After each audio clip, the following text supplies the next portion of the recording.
Hello friends. इस देश में अभी एक लाइन जो है वो बहुत फेमस चल रही है। सेबी और गवर्नमेंट रिटेलर्स को बचाना चाहते हैं। आज इस वीडियो में हम बात करेंगे कि ये प्रोटेक्शन सिर्फ एक इल्यूजन है।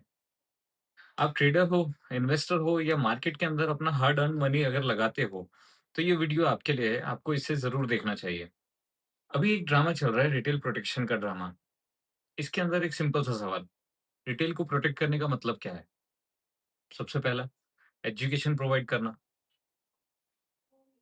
सेबी के पास में एजुकेशन और अवेयरनेस फैलाने के लिए investor protection and education fund होता है, जिसका मुख्य उद्देश्य होता है कि सेबी उस फंड से सेमिनार्स करवाए, वर्कशॉप्स करवाए, रिटेल इन्वेस्टर्स को रिस्क के बारे में, जो कि एफ एंड ओ के बारे में बताए, कंप्लीट एजुकेशन गाइड करे उनको, इन्वेस्टमेंट की अलग अलग अपॉर्चुनिटीज के बारे में बताए, कैसे लोग इन्वेस्ट करें, क्या रिस्क होता है एफ एंड ओ के अंदर, वगैरह वगैरह। इन सब के लिए वर्कशॉप करना, सेमिनार्स करवाना, ये सब सेबी का एक काम होता है, जो कि सेबी को करना होता है। लेकिन सेबी इसके अंदर पिछले 5 सालों में कितना खर्च कर पाई है? सिर्फ 62 करोड़। जबकि सेबी के पास में देखा जाए तो लगभग 750 करोड़ से ज्यादा का फंड अभी है एजुकेशन के नाम पे, जिसमें से सेबी ने सिर्फ 5% से ज्यादा का सेबी खर्च नहीं कर पाती है। लगभग ये फंड जो है वो हर साल इंक्रीज होता रहता है, और सेबी इसमें से 5% भी खर्च नहीं कर पा रही है एजुकेशन के लिए। तो सेबी एक तो पहले वहां पर फेल हो रही है कि वो एजुकेट नहीं कर पा रहे हैं। जब आप एजुकेट नहीं कर पा रहे हैं तो फिर आप किस तरीके से रिटेल को प्रोटेक्ट करने की बात कर रहे हैं? क्योंकि आपने ना तो एफ के लिए कोई बैरियर लगाया है कि आपने जस्ट एक 6 महीने का स्टेटमेंट मांगते हैं। आप 6 महीने का स्टेटमेंट अपलोड कीजिए और आपका एफ एक्टिव हो जाता है। तो ये किस तरीके का प्रोटेक्शन है? दूसरा, बहुत से लोग जो हैं वो एफ में आते क्यों है? ज़्यादातर यूट्यूब में लाइव ट्रेडिंग देख के, या झूठे स्क्रीनशॉट्स देख के, पेपर ट्रेडिंग वाले प्रॉफिट्स देख के। तो स्कैम अलर्ट जो होता है वो सेबी का पार्ट होता है। सेबी उसको रोक सकती है, या सेबी को ही रोकना चाहिए। अब आप और मेरे जैसे एक नॉर्मल इन्वेस्टर जो हैं या नॉर्मल ट्रेडर, वो लोग यूट्यूब पे खोलते हैं, जैसे अभी मैंने एक खोला हुआ है। यूट्यूब के ऊपर आप जाएँगे, लाइव ट्रेडिंग। लाइव ट्रेडिंग डालते ही आपको ये सारे के सारे लाइव ट्रेड करते हुए दिख जाएँगे। अब आप इसमें से कोई भी एक ओपन करो। अब यहाँ पे ये निफ्टी के अंदर ट्रेड करवा रहे हैं। सेबी का रूल है कि आप 3 महीने पुराना डेटा जो है वही यूज़ कर सकते हैं। अगर आपको एजुकेशन देना है, यूट्यूब के ऊपर वीडियोज़ बनाना है, तो उसमें आप 3 महीने पुराना डेटा दे सकते हैं। दूसरा, लाइव ट्रेडिंग के अंदर आप लाइव डेटा नहीं दे सकते मार्केट का। ये लोग सारे लाइव डेटा दे रहे हैं।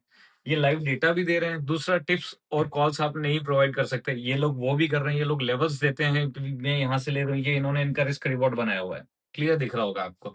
अब ये लेवल नहीं है तो और क्या है? ये सेबी को दिख नहीं रही चीज़ें हैं, या सेबी के पास में यूट्यूब नहीं है? आप यूट्यूब के ऊपर सिंपल डालिए लाइव ट्रेडिंग और आपको दसों दिखेंगे। इसके अंदर ये लोग फॉरेक्स भी करते हैं, बिटकॉइन भी करते हैं। फॉरेक्स इंडिया में इल्लीगल है। क्या ये नहीं पता इनको? इनके पास में अकाउंट कहाँ से है? या तो वो पेपर ट्रेडिंग वाला अकाउंट है, इनका डेमो अकाउंट है। तो सेबी को उसको करना चाहिए, इन लोगों को बैन करना चाहिए, इन लोगों के अकाउंट्स बैन करवाना चाहिए, रिपोर्ट जारी करना चाहिए कि ये लोग जो फेक अकाउंट्स दिखा के और लोगों से पैसा वसूल रहे हैं, किसी भी प्रीमियम चैनल के थ्रू या किसी कोर्सेज़ के थ्रू, तो वहाँ पे लोग अवेयर होंगे कि ये लोग फ्रॉड हैं। वरना क्या होता है, लोग इनके झूठे प्रॉफिट्स को देख के लोग सोचते हैं कि हम भी इनके जैसा पैसा कमाएँगे, हम लोग अब इनसे जुड़ गए हैं, तो इनकी स्ट्रैटेजी के कारण जैसे ये लोग काम कर रहे हैं, वैसे हम लोग काम करेंगे, तो हम भी पैसा कमाएँगे। तीसरा, टैक्स। हमारी गवर्नमेंट चाहती नहीं है कि रिटेल इन्वेस्टर सेफ रहे। अगर वो चाहते कि रिटेल इन्वेस्टर सेफ रहे, तो वो एफ में एंट्री को इतना कॉम्प्लेक्स कर देते, या उसमें अगर आपको एससीटी वगैरह चार्जेस, अगर टैक्सेस बढ़ाना है, आप बढ़ाइए, कोई इश्यू नहीं है। लेकिन दूसरी तरफ आप एलटीसीजी भी इंक्रीज़ कर रहे हैं, आप एसटीसीजी भी इंक्रीज़ कर रहे हैं। अब एक चीज़ बताइए, अगर आपने एलटीसीजी इंक्रीज़ कर दिया, तो कोई भी इन्वेस्टर 365 दिन से ज़्यादा अपना फंड ब्लॉक क्यों करेगा किसी भी स्टॉक के अंदर? क्योंकि आप तो वहाँ पे भी टैक्स ले रहे हैं। अगर आप वहाँ पे टैक्स की छूट देते हैं, अगर आप एलटीसीजी को ज़ीरो करते हैं, तो हो सकता है मोस्ट प्रोबेबली जो लोग सेफ साइड में काम करना चाहते हैं, वो लोग सारे लॉन्ग टर्म की तरफ शिफ्ट हो जाएँ। एसटीसीजी, अगर आप एसटीसीजी के चार्जेस अगर कम करेंगे, टैक्सेशन को कम करेंगे, तो हो सकता है कि जो लोग एफ में ट्रेड करना चाहते हैं, वो एसटीसीजी में करेंगे। क्यों? क्योंकि एफ का जो प्रॉफिट होता है, वो as a business income count होता है। लेकिन एसटीसीजी तो आपको देना ही पड़ेगा, चाहे आप ₹10 कमाओगे, फिर भी आपको 20% देना ही पड़ेगा। तो लोग कमाने की बात बाद में आती है। आप कितना कमा रहे हैं, कितना कमा पाएँगे या नहीं कमा पाएँगे, वो एक सेकेंडरी क्वेश्चन है। लेकिन होता क्या है, यहाँ पे लोग पहले ये अज़्यूम करते हैं कि अगर मैंने 1 लाख रुपए कमाया, तो वो मेरा बिज़नेस इनकम में काउंट होगा, जहाँ पे मुझे ज़ीरो टैक्स लगेगा। लेकिन वहीं पे एसटीसीजे में अगर मैंने 1 लाख कमाया, तो मुझे 20,000 का टैक्स देना पड़ेगा। तो ये एक मानसिकता है हम भारतीयों की ख़ास करके। तो ये मानसिकता जो है, ये हमें एफएनओ की तरफ ज़्यादा खींचती है, बजाए हम शॉर्ट टर्म ट्रेडिंग करें या लॉन्ग टर्म ट्रेडिंग करें। तो अगर गवर्नमेंट एक्चुअल में चाहती है रिटेल को बचाना और एफएनओ में रिटेल का लॉस ना हो, तो उनको एफएनओ में जाने से रोकना होगा। लेकिन इसके बजाय गवर्नमेंट कर रही है उल्टा। एलटीसीजी इंक्रीज़ कर दिया, एसटीसीजी इंक्रीज़ कर दिया, एसटीटी इंक्रीज़ कर दिया। अब ये जब तीनों चीज़ें इंक्रीज़ हो गई, तो इससे आपको क्या लगता है? लोग रिटेल जो है वो पार्टिसिपेट कम करेगा? नहीं, बिल्कुल भी नहीं। रिटेल दूसरी चीज़ों की तरफ जाएगा, फॉरेक्स मार्केट की तरफ जाएगा, जहाँ पे उसको ज़ीरो टैक्स दिख रहा है। अ, जो डब्बा ट्रेडिंग वाले ऐप्स होते हैं, मैं देख रहा हूँ यूट्यूब के ऊपर आजकल उनका ऐड भी आने लगा है, डब्बा ट्रेडिंग वालों का। 100 एक्स लेवरेज देंगे आपको, कोई आपको टैक्स नहीं देना है, कोई आपको चार्जेस नहीं देना है। अब आप एक चीज़ बताइए, कोई भी इंसान जिसको आप इस तरफ से मार रहे हैं, वो उस तरफ जाएगा या नहीं जाएगा? वो क्लियरली जाएगा।